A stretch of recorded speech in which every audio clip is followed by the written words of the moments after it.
आदित्यं सर्वकर्तारं कलाद्वादशमद्भुतम्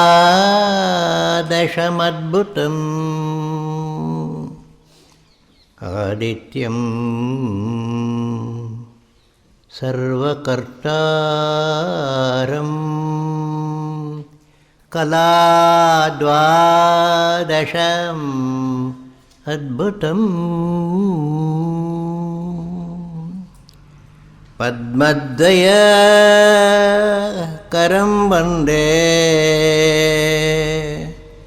सर्वलोकैकभास्करम्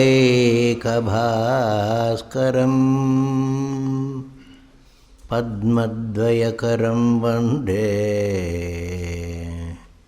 सर्वलोकैकभास्करम्।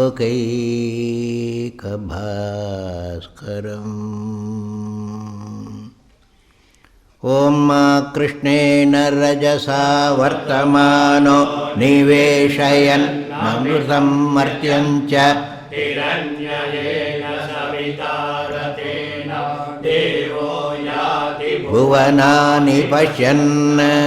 ॐ शान्ति शान्ति शान्ति। महादेव महादेव महादेव।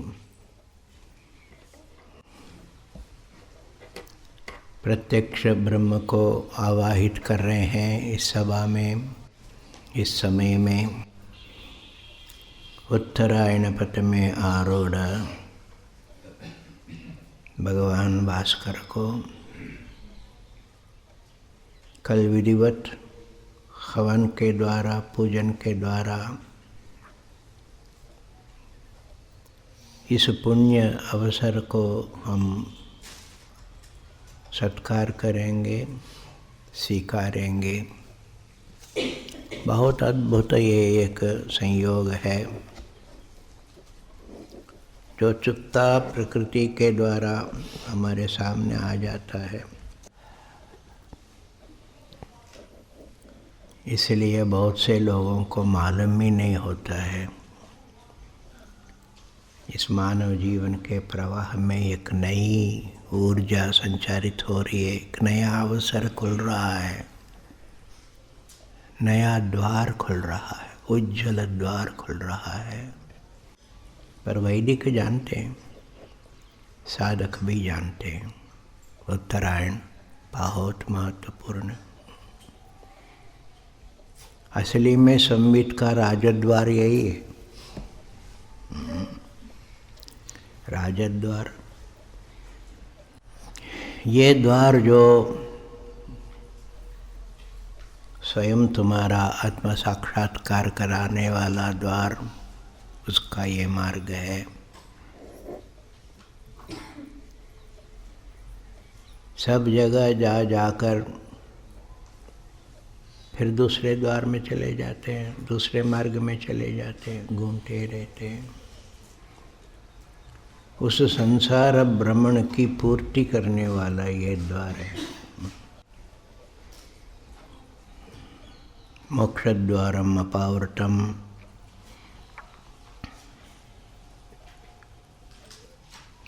8 साल पूर्व ये द्वार हमने उद्घाटन किया था।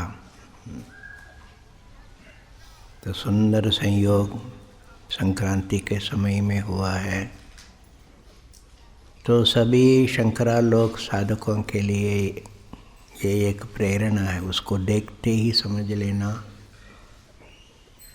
हम कहाँ जा रहे हैं। उत्तरायण में जा रहे हैं।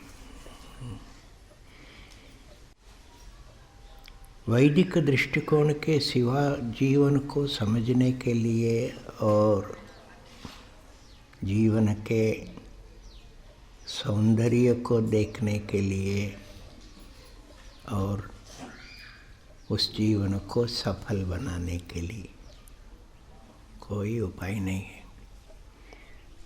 ये तीनों सिद्ध होते हैं वैदिक दृष्टि में। जीवन का शास्त्र है वेद।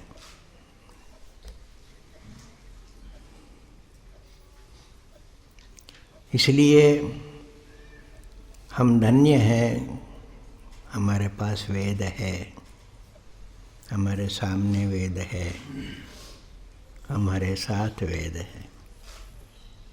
इसको लेकर हम जीते हैं। हैप्पी बर्थडे टू यू ऐसा नहीं गाते हैं हम लोग। हम क्या कहते हैं? तच्चक्षुर्देवहितं पुरस्तादुच्चर पश्येम शरदः शतं जीवेम शृणुयाम शरदः शतं प्रब्रुवाम। ये जीवन है। भूयश्च शरदः शतात्। क्या भाई?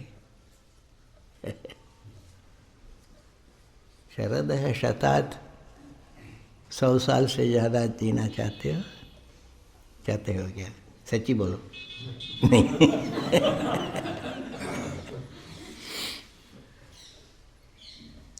शतक का अर्थ होता है बहुत। 100 से भी ज़्यादा हम जिएंगे तो नेचुरली ये केवल इस समय जो देखते हो उस शरीर को लेकर नहीं, जन्म जन्मांतर में हम ये यात्रा करेंगे। ज्ञान सिद्धि ऐसी नहीं होती हो। बहूनाम जन्मनाम अन्ते। इसलिए जन्म जन्म का जो एक प्रवाह चल रहा है, एक मार्ग खुला है, एक दिशा हमें मिली है, उसके मूल में सूर्य है। वो भगवान का, जगत का और तुम्हारा चक्षु है। देवहितं चक्षुः व्यशेम देवहितं यदायुः। ये प्रार्थना करते हो ना। सारा जीवन होना चाहिए देवहित के लिए, जीव हित के लिए नहीं।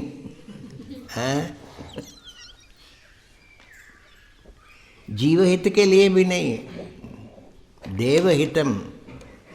तुम्हारे अंदर जो एक दिव्यता है, जो शाश्वत है, साक्षी चेता केवलो निर्गुणश्च, उसका साक्षात्कार हो, इसके लिए खेल प्रारंभ हुआ है। ऐसा ही एक बहुत अद्भुत एक सिद्धांत है जो जीवन के मूल में है। वैदिकों ने उसको जाना। इसको प्रथम उपस्थित करते हैं, फिर धर्म अर्थ काम मोक्ष सब का उपदेश देते। चारों का ये सब क्या है? जीवन में प्राप्त करने योग्य पुरुषार्थ। अर्थ जीवन में इसी को लेकर है। फिर ये किसके लिए? देवहित के लिए। वो देवहित कब दिखाई देगा? ये भगवान भास्कर हो तो उनको सामने रखो। For the very root of human existence.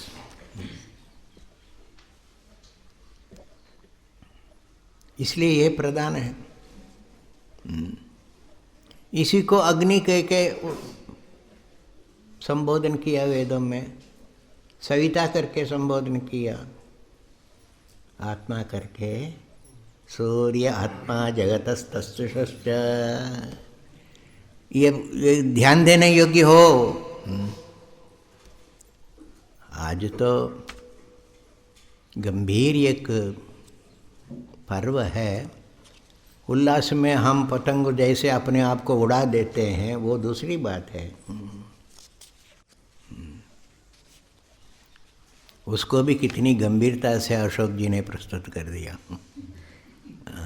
उसी गंभीरता को लेकर आगे चल रहे हो। बहुत अच्छा लगा। और इन्होंने उसको और भी मिस्टिक बना दिया, रहस्यमय बना दिया। पतंग का बनना भी सीखना चाहिए। ये सब जीवन की कुछ बहुत ही रहस्यमय और सुंदर दर्शन है। निरंतर जीवन, उड़ते रहना, गगन का कोई अंत नहीं है। तो अनंत गगन में अनंत विलास करेंगे, वो अनंतता हमारे अंदर आ जाए, उसके लिए एक अनंत भक्ति की डोरी हो हमारे हाथ में, हाथ उड़ाएंगे। इसीलिए ये 3 संबोधन को ही लेकर हम देखते हैं, सूर्य की उपासना जो है वो साइंटिफिक है, अग्नि सामयिक भी है और सम्मिन्मय भी है। ये तीनों स्तर में सूर्य की उपासना हमारे सामने वेद ने रखा।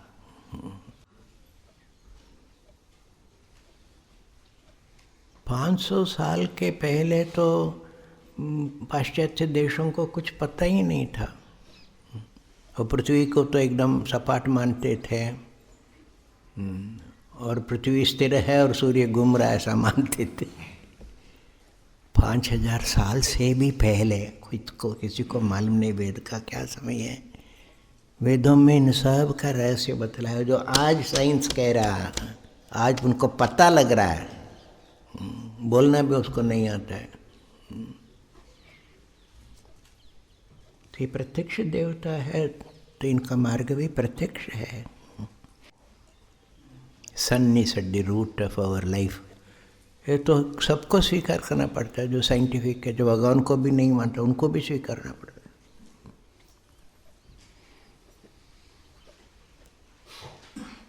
है। सामयिक भी है। अब सब लोग अग्नि को चाहने लगे, पाश्चात्य वाले भी चाहने लगे, है ना, क्योंकि और ऊर्जाएं सब खत्म कर दी उन्होंने। अब सौर ऊर्जा को लेकर ही हम आगे बढ़ सकते हैं, ये बुद्धि अब उनको आई। सामयिक भी है। It is not enough you use sun, you have to worship the sun. सूर्य का क्या महत्व है, इसका ध्यान रखो, इसका ख्याल रखो और इसका आदर करो। यही उपासना है और क्या है। पर इसको इस दृष्टि से करो, विवशता से नहीं करना। जैसे गुलाम जो है वो अपने स्वामी की प्रशंसा करता रहता है, ऐसा नहीं। इसीलिए सूर्य उपासना का तीसरा रूप आता है, ये संबित है, अपने आत्मस्वरूप में ले जाने वाली उपासना है, सम्मिन्मय उपासना है। मुख्य तो यही है। वेदों के दृष्टिकोण में आदि भौतिक और आदि दैविक तो है ही। आदि भौतिक रूप से भी सूर्य की उपासना करते हैं, नास्तिक भी करते हैं। अधिदैव मानकर सूर्य की भक्ति करते हैं साधक। पाश्चात्य विज्ञान को ये बिल्कुल समझ में ही नहीं आता, स्वीकार्य तो कैसे होगा। हम सूर्य से प्यार करें, सूर्य की अर्चना करें, सूर्य को भी आरती दिखाएं। हाँ, जानकर हम ये करते हैं कि उस अखंड प्रभा के सामने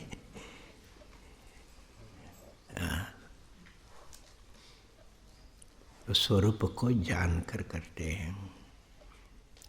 अभी ये लोग गाए थे ना, प्रत्यक्ष हमारे पर ब्रह्म प्रत्यक्ष हमारे जानकर फिर उनकी उपासना करते हैं, तो प्रत्यक्ष ब्रह्म क्या है, वो ब्रह्म क्या है, वो ज्ञान हो जाता है। उपासना का यही तो असर है। कल्पना करते हैं पर वो सच्ची कल्पना है, एक सत्य को लेकर एक कल्पना है ना। कहानी भी सुनते हो, देखते हो, सिनेमा में भी देखते हो। कहते हैं most of the shows are silly because it has no theme at all. उसके पीछे कोई गंभीर उद्देश्य नहीं है, कोई प्रकाश नहीं मिलता है ना। इसलिए जीवन को एक अत्यंत रसमय और सफल कल्पना किसने की? ब्रह्म ने। इसलिए उसको जानना जरूरी है। इन तीनों स्तरों में सूर्य की उपस्थिति वांछनीय था, उपादेय था। जगह जगह जगह जगह वेद बताता। ईशावास्य उपनिषद तो रोज पाठ करते हो? रोज करते हो? नहीं, कभी कभी जब कोई मर जाता है तो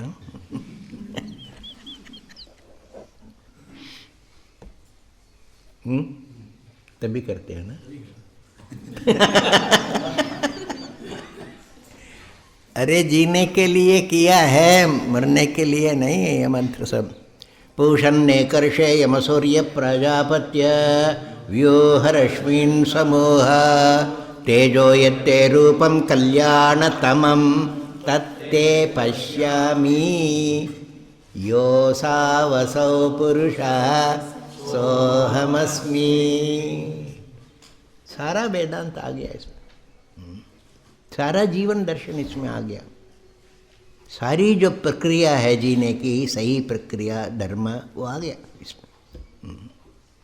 हे पूषण, सबको पोषित करने वाला, you know it from the material level.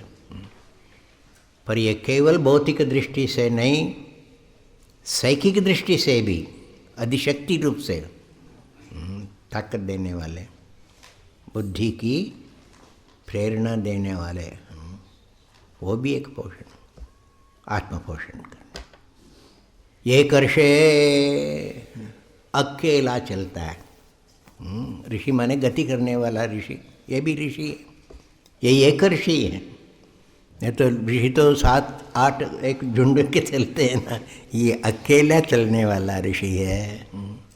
हंस चला अकेला। सूर्य का एक नाम हंस है, तुम्हारा जीव भी हंस है। उसको देखते ही हमको प्रेरणा मिल जानी चाहिए, इसके जैसे हमारी गति होनी चाहिए। एक अर्षे यमा, सबको नियंत्रण करने वाले, सारे ग्रह गण तारा ये सब, इन सब का नियंत्रण करने वाला एक the centre of a system in the movement of life, वो केंद्र है। सूर्य प्रकाश देने वाला, प्राजापत्य सबको उत्पन्न करने वाला, क्रिएटिव, प्रोडक्टिव। व्यूहरश्मिन् समूह, आप उदित तो हो गए हैं और उदित होते ही आपके किरण फैल रहे हैं, और किरण फैलते ही आपको सही सही हम देख नहीं पाते।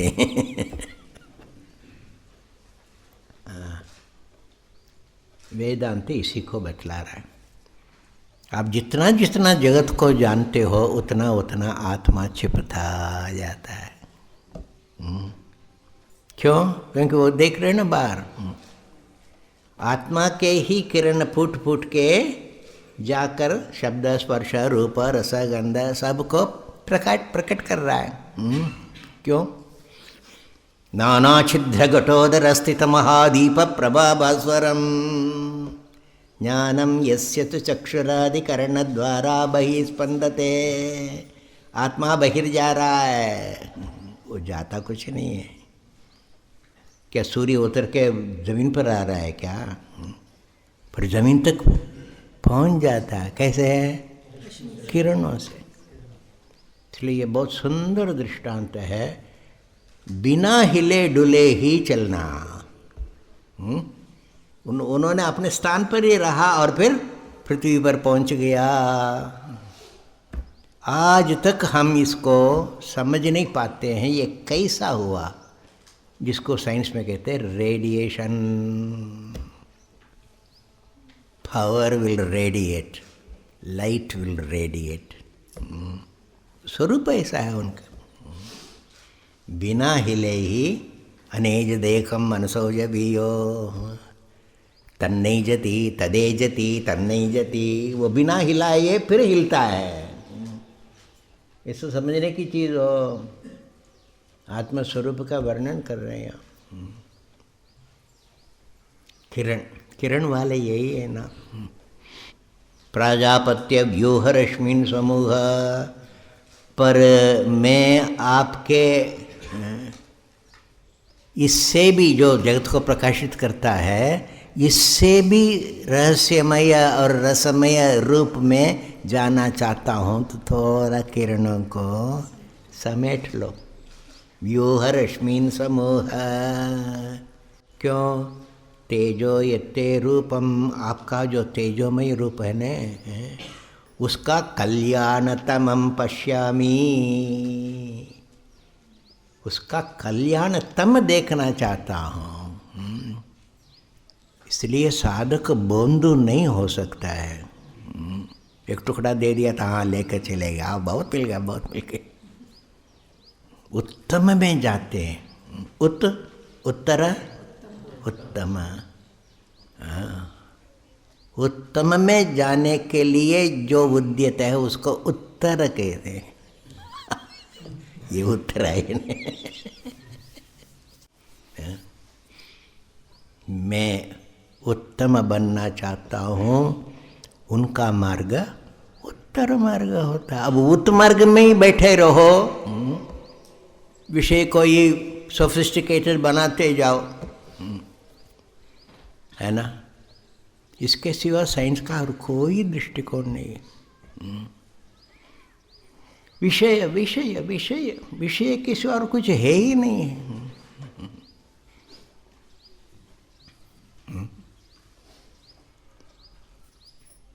इसलिए इस टेक्नोलॉजी के द्वारा जब आप और भी सुंदर विषयों में जाओ तो और भी सुंदर रोग आते रहते हैं। आते हैं कि नहीं? है? भोगे रोग भयम, ये छोटे सा तत्व नहीं समझ पाते हैं। भोगे रोग भयम, अब भोग के बिना तो जीवन होगा ही नहीं। शब्द स्पर्श रूप रस गंध, भोजन करो। पर यदि विषय का ही दृष्टिकोण रहेगा, और लाओ और लाओ और लाओ, है ना, अति में जाएंगे, लोभ में जाएंगे, उसका परिणाम तो जानते ही हो। जिसके लिए भोजन करते हैं जीवन के लिए, उसी का घातक बन जाता है। हाँ, diabetes, obesity,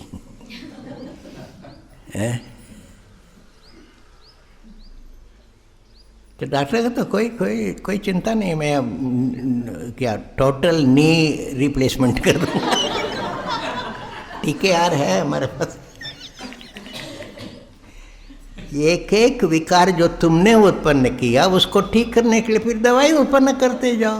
what is technology, and they are so proud of it.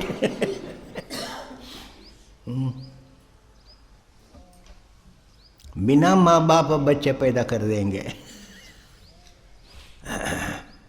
उत्तमता बिल्कुल छिप रही है। उत्तम में जाने के लिए उत्तरायण में जाना पड़ेगा। उत्तरायण को हम इतना मानते हैं, it's not just a geological occurrence. तो सूर्य का उत्तर रूप, सूर्य का उत्तर रूप और सूर्य का उत्तम रूप, ये कल्याणतमम, कल्याण करने वाला। ये सूर्य की रोशनी नहीं हो तो हम जी नहीं सकते, विषयों के लिए जी नहीं सकते। ये उत्तरूप, उत्कृष्ट रूप है ना। कपड़ा अंदर रख के साल भर यूज नहीं किया, गंदगी आ जाती है, बदबू मरने लगता है। क्या कहते हैं? धूप में डालना। So simple. Stagnant life. बाहर से तो सब बिल्कुल ठीक है, अंदर से सड़ रहे हैं। ये उत्तर रूप चाहिए। हृदय खिला नहीं, हृदय शुद्ध नहीं हुआ, हृदय में बदबू आ रही है काम क्रोध लोभ आदि का। हाँ, इसको भी वो ठीक कर सकते हैं। सूर्य। इसलिए भगवान सूर्य को कहते हैं आरोग्यप्रद हैं। Bhaskar, most of your health problems depend on how you look at things. व्यक्ति को और विषय को किस दृष्टि से देखते हो, इसके ऊपर वो निर्भर। इसलिए दुरुपयोग होता है, अति प्रयोग होता है।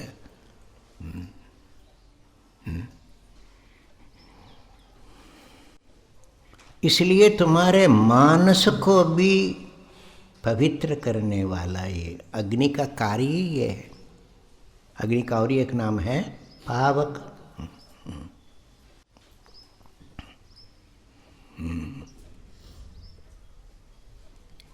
येषोदेति सूर्यः, येषोदेति प्राणः, येषोदेति अग्निः। सूर्य का संबोधन करते हैं। ये पवित्र करने वाला है। यदि तुम पूजा करोगे उस दृष्टि से, केवल भोग का ही ये कारण नहीं है, योग का भी कारण है, संयम का भी कारण। यम इसलिए कहा। कल्याण, कल्याणतर और कल्याणतमम। कल्याण रूप को अपनाने के लिए शरीर और इंद्रियों का प्रयोग करते हैं। कल्याणतर को अपनाने के लिए मन का प्रयोग करते हैं। कल्याणतमम को अपनाने के लिए बुद्धि का प्रयोग करते हैं।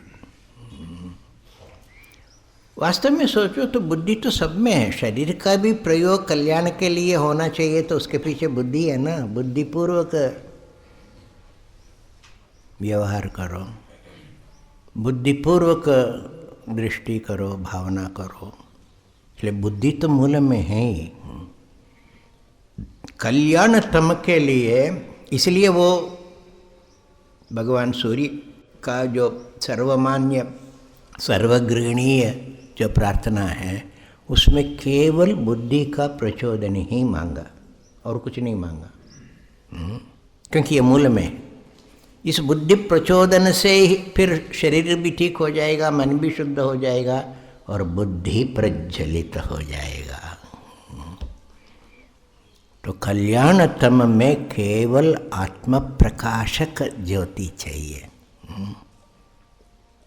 तब देखते हैं ये तो आत्मा तो अखंड है, आत्मा तो आनंद है, आत्मा तो अनंत है। ये प्रकाश चाहिए हमको।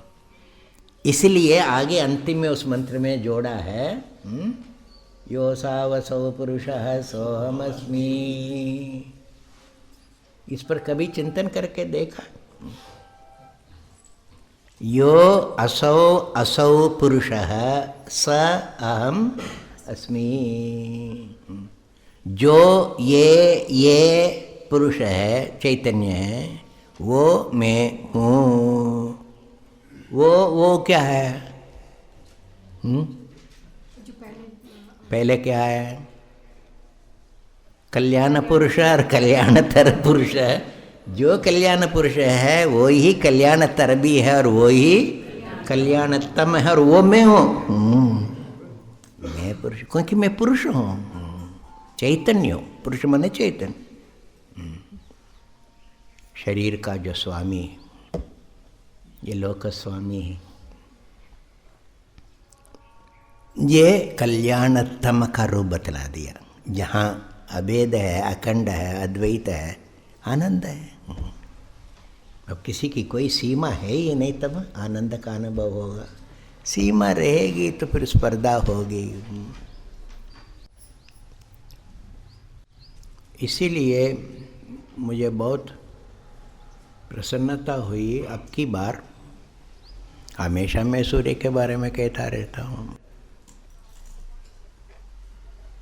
अब की बार जब कहा, कुछ बच्चे सामने थे, नए साधक बने थे, वो भी थे, पहले वाले साधक भी थे। संबित सेवा के द्वारा, वो भी उपासना रूपी एक प्रसंग था, संभवतः शिवरात्रि थी। उसमें सेवा करते करते उनके मन में ये एक संस्कार पड़ा, बड़ा आनंद आ रहा है इसमें भी। हाँ,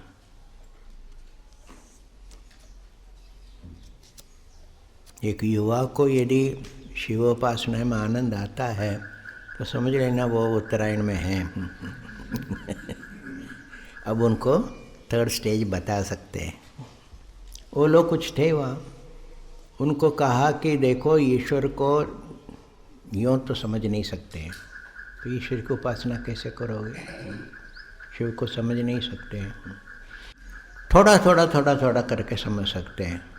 भिन्न भिन्न रूपों में भिन्न भिन्न गुणों को लेकर, भिन्न भिन्न जीवन के स्तर को लेकर, इन सब का अधिपति होकर वो ईश्वर आते हैं, जो सर्वज्ञ है, सर्वशक्तिमान है। पुराणों में उनको पंचकृत्य परायण बतलाया। ईश्वर माने सृष्टि का जो स्वामी है वो 5 कर्म करते हैं, इसलिए 5 कर्म की शक्ति जिसमें है वो परमेश्वर है। पंच परमेश्वर भी कहते हैं ना। ये गांव का पंच नहीं हो।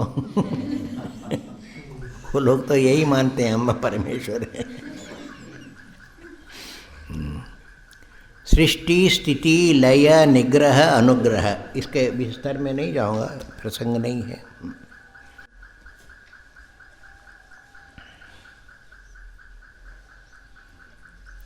इनको बताने के लिए पंचदेव उपासना बतलाए। और मोटी दृष्टि वालों के लिए कह दिया कि ईश्वर का विग्रह है, उसमें बुद्धिर्गणेशः मम चक्षुरीश मम चक्षुः सूर्यः प्राणाश्च दुर्गा हृदय महेश्वरः। पैर हाथ आदि सब विष्णु हैं, प्राण जो है वो दुर्गा है, आँख जो है वो सूर्य है, और सिर जो है वो गणेश है। तो ये 5 देवों की उपासना करो तो वो जिसके ये सारे अंग हैं वो समझ में आएगा। तो उन लोगों ने कहा कि हम 5 करेंगे, करो 5। अभी कुछ दिन पहले की बात, इसलिए शुरू करो। किससे शुरू करें? सूर्य से शुरू करो।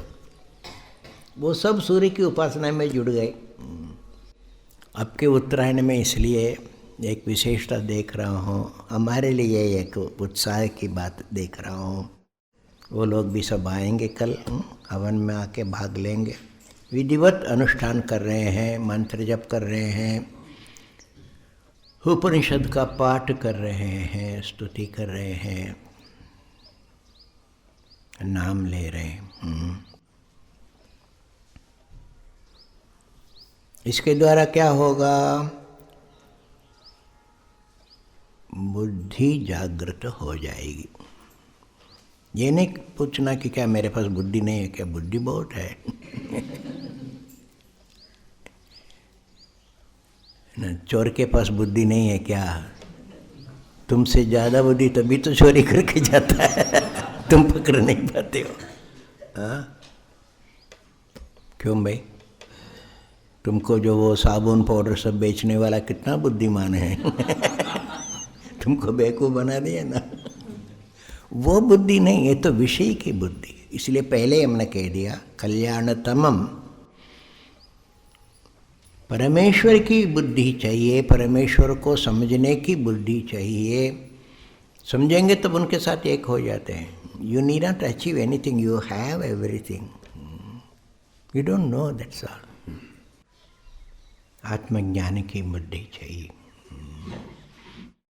वो धीरे धीरे, हम ये नहीं करें कि बस आपने एक अनुष्ठान किया और आत्मज्ञान हो गया। धीरे धीरे इसके अंदर जाएंगे, विवेक पैदा होगा।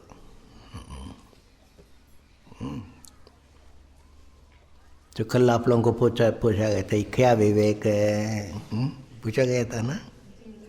अच्छा, मैं तो नहीं था।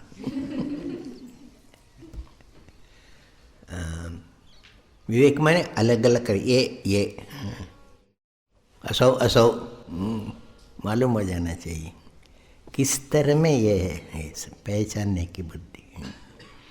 भौतिकता को भी स्वीकारते हैं ना, शरीर को तो स्वीकारते हैं, नहीं तो जिएंगे कैसे। ये भौतिक स्तर है, ये मानसिक स्तर है, ये आत्मा का स्तर है।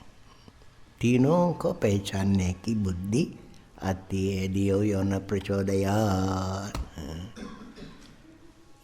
ये चाहिए हो, ऐसी बुद्धि रहेगी तो फिर आप भौतिक दृष्टि से भी ठीक ही रहेंगे ना। हाँ, संपन्न रहेंगे, और उस संपन्न होने का संतोष आपके अंदर रहेगा। उस संतोष में एक अखंड चैतन्य का भान हो जाएगा, आगे हो जाएगा। ये 3 स्तर में ऐसा आता हो मोटी दृष्टि से। इसीलिए खास करके इन युवकों के सामने, युवतियों के सामने, बच्चों के सामने विवेक पूर्वक जियो।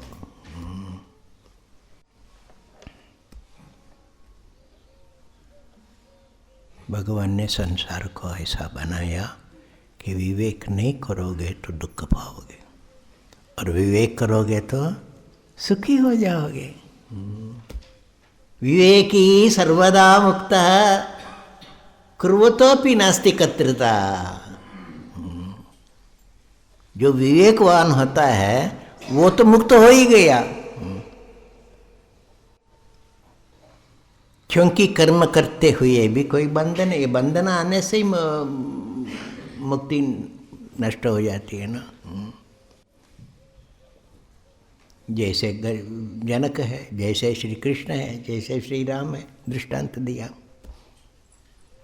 अलेपवादमाश्रित्य श्री कृष्ण जनको यथा। ये इसीलिए simple fact of studying life as it is should convince you that you can not live in this without विवेक।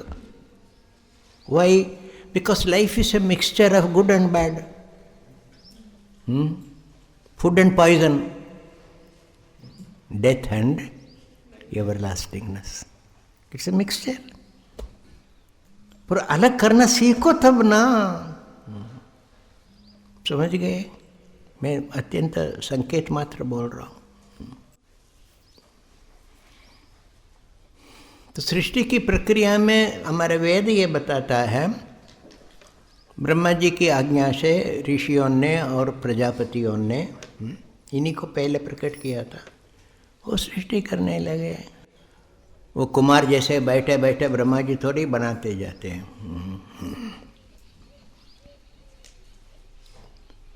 ऋषियों के बनाया हुआ ये सारा संसार है।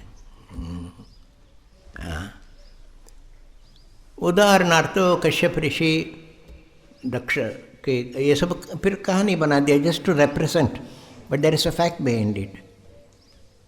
दक्ष कन्या के कितने 60 कन्या हैं, 60 कन्याएं। You can imagine they can not be women.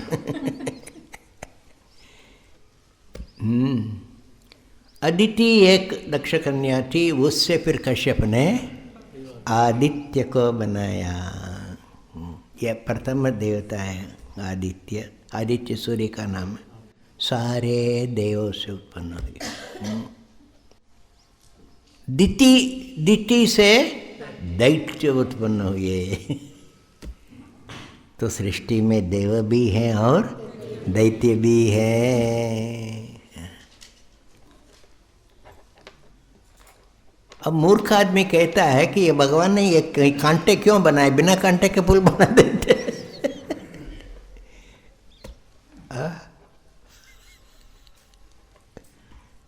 बहुत छोटी सी बात, शायद मैंने आपको पहले भी कहा होगा। रविंद्रनाथ टैगोर एक कहानी लिखते हैं, मानव ने धरती से प्रार्थना की, माँ हम रात दिन प्रयास करते हैं, तब जाके इतना सा अन्न तुम देती है। अब ये सारे इतनी पक्षी हैं, इतने ये सब जानवर हैं, इनको तो वो अपने आप मुफ्त में दे देती है भोजन, हमको भी मुफ्त में दे देती है।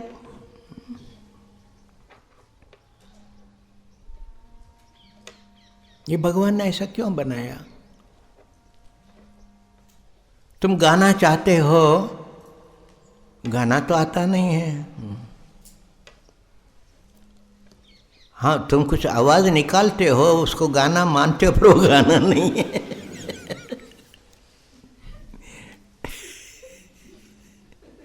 सब नहीं गा सकते हैं, सीखना पड़ेगा ना। पर इन सब ये जो चिड़ियाओं को कौन सिखाता है? कहाँ, किस स्कूल में जाते हैं? इतने सुंदर हो गाते हैं। चिड़िया को बिना सिखाए गाना दे देते हो, घोड़े को बिना वर्जिश किए ही दौड़ने की कला देते हो, सबको अपनी अपनी एक गुण देते हो। हम हमेशा एक गुण को प्राप्त करने के लिए प्रयास क्यों करते हैं? हमको अपने आप मिल जाता है तो तुम्हारा क्या हो जाता है? हमारा कुछ नहीं होता है, पर तुम्हारा सब कुछ चला जाएगा। तुम्हारा गौरव जाता रहेगा। तुम इसीलिए बने हो। प्रयास करना पड़ेगा। वो लोग प्रयास नहीं करते, इसलिए उनको कोई उत्कृष्टता भी नहीं है। You have to discover God. God cannot be gifted to you. Love cannot be gifted to you. Compassion cannot be gifted to you. फिर तो रहा ही क्या है? फिर तुम्हारा क्या रहा? तुमने क्या प्राप्त किया? दिया गया। भिखारी बन जाओगे तुम।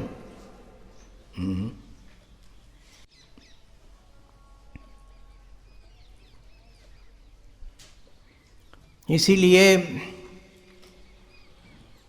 कद्रु कन्या से कश्यप ने उत्पन्न किया सांपों को, विनता में उत्पन्न किया गरुड़ों को। सांप और गरुड़ है ना, कट्टर दुश्मन है। एक दूसरे की रेमेडी है। तुम भी कोई बीमारी है, उसके लिए कोई रेमेडी रखें। मानव इस कोटि में नहीं आते हैं। मानव केवल पहचानता है। बिना दैत्य देव का देवत्व सिद्ध नहीं होगा। इसमें भी मैं विस्तार में नहीं जाऊंगा। देवों को देवत्व में रहने के लिए प्रयास तब करते हैं वो, क्योंकि वो दैत्य उनको गिराने के लिए तैयार हैं। हाँ, जब तक कॉन्ट्रडिक्शंस नहीं हो तो उनकी वृद्धि नहीं होती है, उनका जीना ही बेकार हो जाता है। हाँ, और तुम चाहते हो तुम्हारी सारी इच्छा भगवान पूरा कर दे। ऐसा कोई बेवकूफ नहीं है भगवान। सारी इच्छा करते पूरा कर देंगे तो तुम किस लिए जियोगे? तुम सचमुच कह रहा हूं, आत्महत्या कर लोगे। सचमुच। जो बेहद धनवान होते हैं वो ऐसे ही होते हैं, चाहे वो गिर के मर जाएं या जीते जीते ही मर जाएं, आत्महत्या करते हैं, क्योंकि उनको कुछ प्रयास ही नहीं करना। ये बुद्धि से पहचानना चाहिए। सत और असत का विवेक होगा तब तुम्हारे जीने का जो अर्थ है उसको तुम पा सकते हो। विश्वास कर सकते हो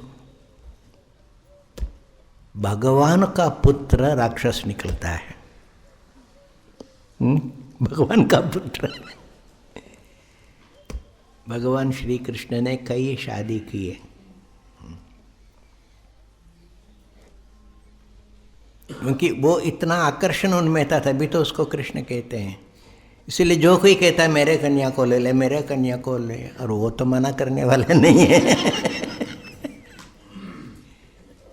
Was he a woman, sir?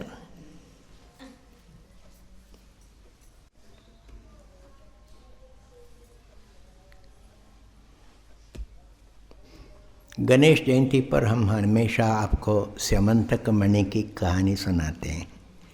आप जानते होंगे किस प्रकार स्यमंतक मणि को लेने भगवान गए, कितने दिन तक युद्ध किए जाम्बवान के साथ, फिर वो लेकर आए। जब जाम्बवान को मालूम हुआ ये तो हमारे भगवान राम है, तो बड़ा अपराध मेरे से हो गया, मेरे कन्या को आप ग्रहण करें तो मेरा प्रायश्चित हो जाएगा। जाम्बवती को दिया। किसको? जाम्बवती। जाम्बवान की पुत्री बहुत सुंदर थी, इसलिए जाम्बवती का पुत्र उत्पन्न हुआ तो बहुत सुंदर हुआ था। कौन? सांब। सांब श्री कृष्ण का पुत्र है।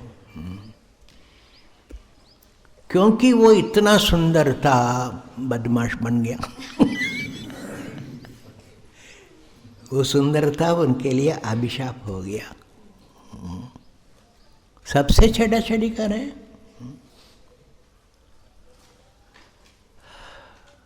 यहाँ तक कि वो ऋषियों का भी खिल्ली उड़ाता था।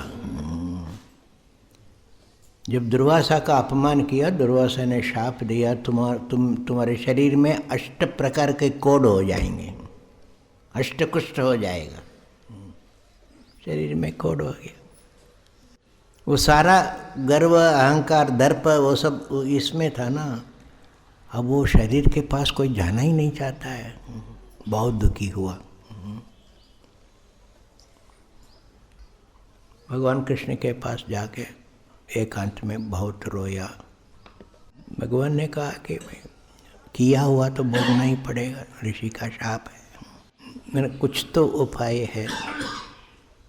आरोग्य चाहिए तो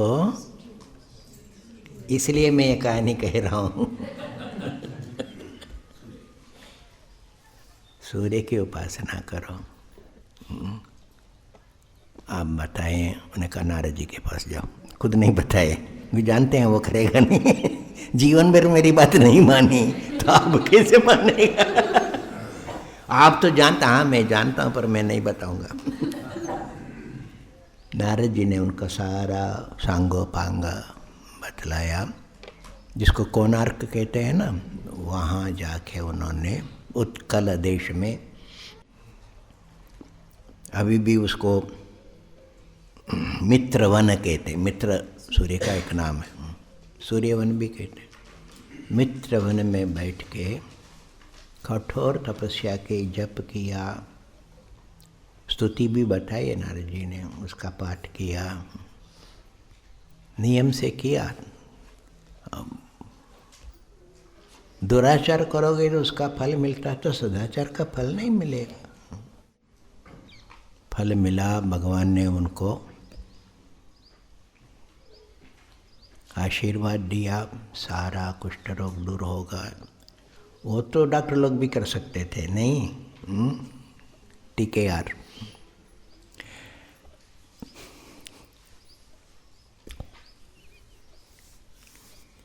पर असली बात यह है कि उनकी बुद्धि जागृत हुई। वो सूर्य का जो स्तवन किया, इतना सुंदर स्तवन है। अभी भी सांब स्तुति पढ़ते हैं तो रोमांच हो जाते हैं। बुद्धि में परिवर्तन आया, ज्ञानी बन गया।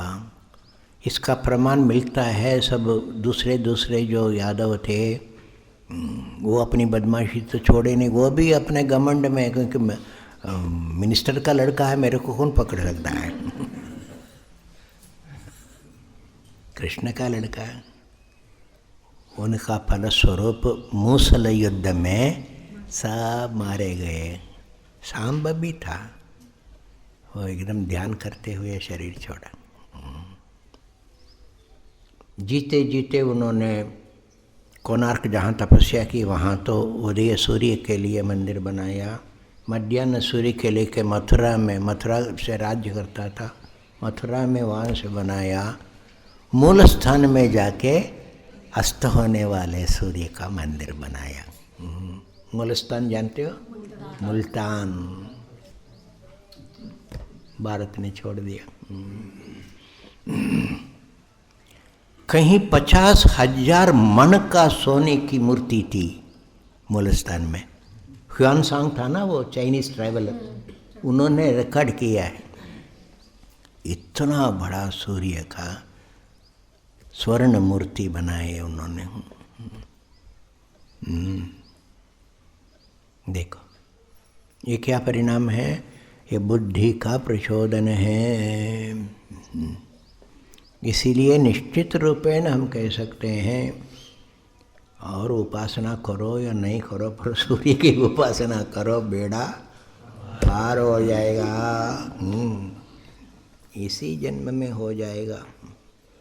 स्वस्थ हो जाओगे शरीर से, मन से और आत्मा से। अपने आप में स्थित होना ही तो स्वस्थता है। ये हम भगवान से प्रार्थना करके समाप्त करना चाहते हैं। उत्तरायण का सूर्य तो हमेशा करेंगे ये साल भर में, पर उत्तरायण में हमको विशेष प्रेरणा मिलती है। परिशिष्ट में पृष्ठ 13 संकीर्तन सार परिशिष्ट पृष्ठ 13।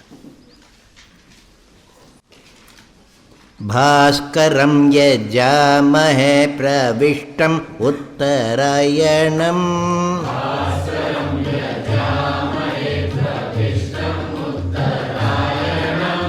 भास्करं यजामहे प्रविष्टम् उत्तरायणम्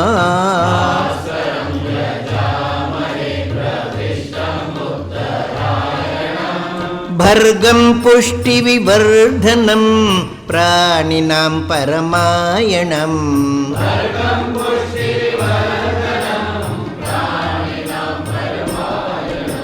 भर्गं पुष्टिविवर्धन प्राणिनां परमायणम्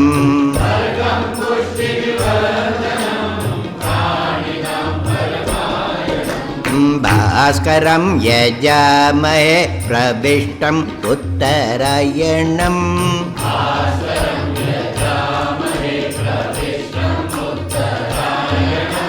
भर्गं पुष्टिविवर्धन प्राणिनां परमायणम्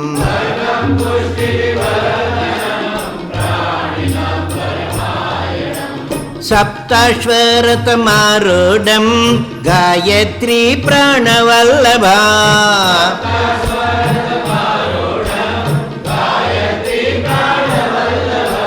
सप्ताश्वरतमारूढं गायत्री प्राणवल्लभा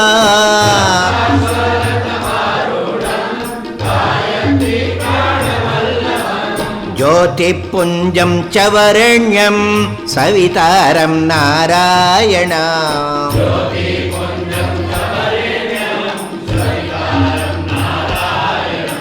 ज्योतिपुञ्जं च वरेण्यं सवितारं नारायण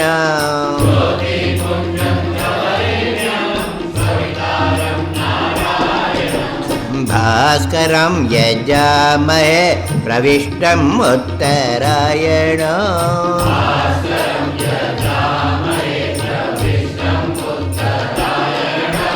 भर्गं पुष्टिविवर्धनं प्राणिनां परमायणम्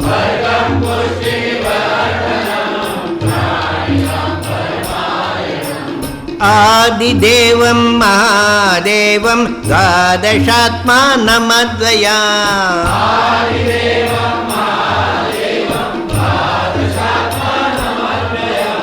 आदिदेवं महादेवं द्वादशात्मानमद्वया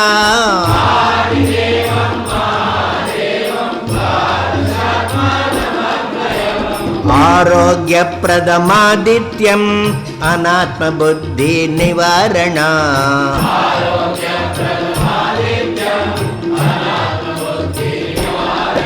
आरोग्यप्रदमादित्यम् अनात्मबुद्धि निवारण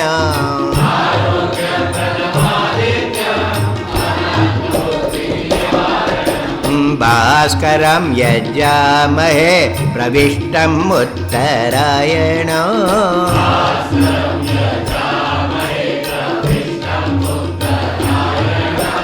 वर्गं पुष्टिविवर्धनं प्राणिनां परमायणम्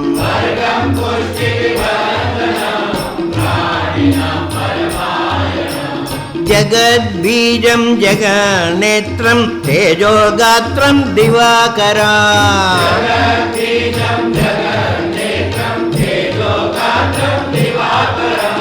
जगद्बीजं जगन्नेत्रं तेजोगात्रं दिवाकरम्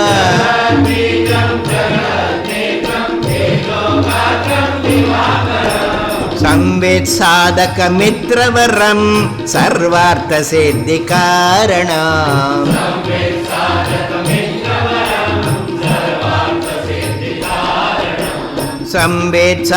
संवित्साधकमित्रवरं सर्वार्थसिद्धिकारणम्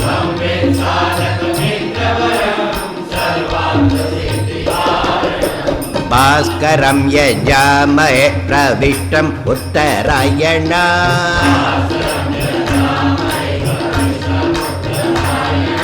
वर्गं पुष्टिविवर्धनं प्राणिनां परमायणम् ज्योतिपुञ्जं च वरेण्यं सवितारं नारायणम्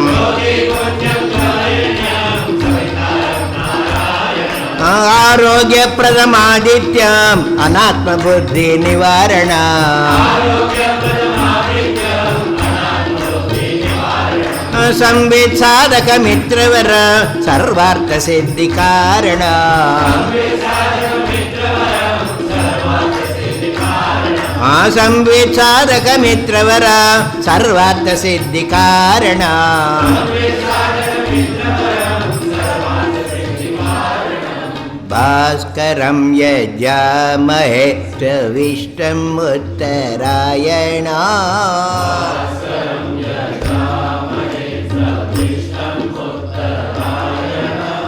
वर्गं पुष्टिविवर्धनं प्राणिनां परमायणम्